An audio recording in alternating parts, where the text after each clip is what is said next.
2 ans et demi de travaux et les équipes de chantier s'affairent encore un peu partout dans ce vaste espace qu'est le volcan. Cette rénovation, c'est 3 chantiers en un, avec tout d'abord la complète requalification des accès extérieurs.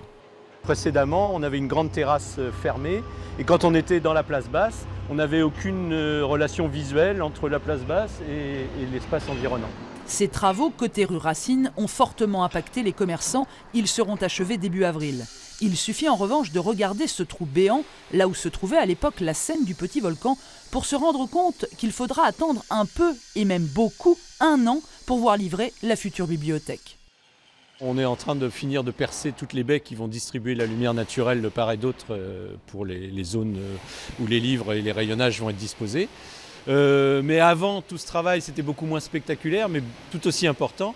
On a procédé au renforcement de toute la structure du bâtiment jusqu'aux fondations. Les travaux du Grand Volcan, eux, avancent à grands pas. L'ancien cinéma Eden est remplacé par cette petite salle de spectacle de 100 à 120 places. Jean-François Drian envisage, lui, de faire aussi des petits spectacles un peu cabaret, etc. Mais le gros du chantier, c'est évidemment la scène nationale. Sa jauge a été revue à la baisse, 820 places pour une meilleure accessibilité des personnes handicapées, et il y a eu un gros travail sur l'acoustique.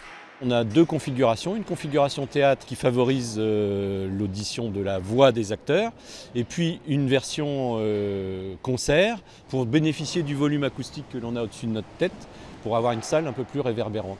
Le volcan sera livré à l'équipe de Jean-François Drian à la fin de l'été. Elle aura 3 mois pour s'y installer. Mais elle va devoir quitter son lieu actuel dès la fin de la saison. La gare maritime doit en effet être détruite par le futur chantier Areva.